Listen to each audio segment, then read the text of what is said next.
just made a website, make sure you're not making these mistakes. Hey, my name is Sophie and I'm a designer currently working in Silicon Valley at some of the world's fastest growing startups.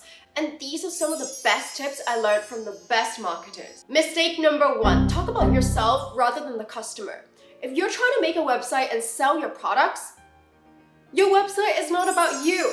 Your website is about the customer.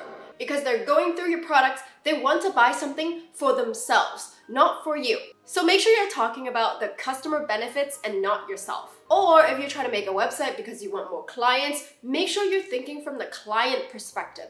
What do you think the client will want to see about you? For example, if you're a designer and you're trying to create a portfolio website, the client might want to see that you're able to create multiple different iterations or versions. So make sure to show all of that in your designs as well. Second mistake is uploading media that takes too long to load.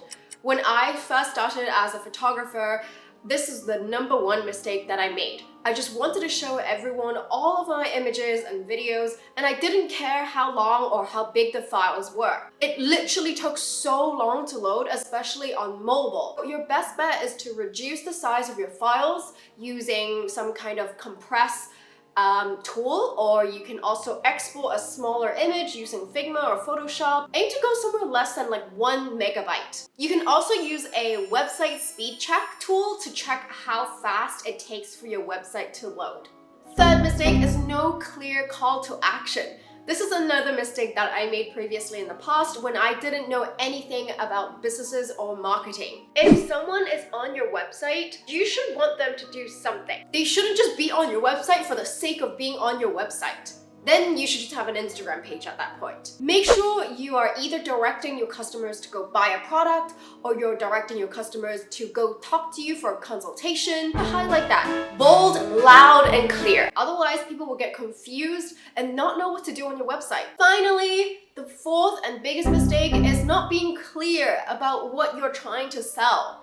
If you have a website, you either want your client or the person browsing your website to buy something or do something to sign up onto your waiting list. Make sure you're clear about it. Make sure your copy makes sense.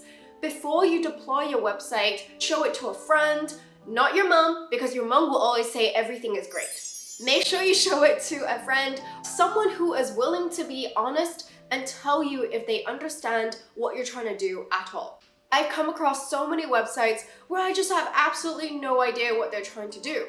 And if that happens, the person browsing your website is gonna get bored. They're gonna leave. You don't want that because you tried really hard to get them to click on your website in the first place. So make sure you are clear about what you're trying to sell. Make sure all of the images and media on your website make sense. And with that, I hope you make a lot of sales, get a lot of clients, a lot of waitlist signups. If you like this video, make sure to check out this video where I compared all the different website builders out there. And I'll see you next week. Bye!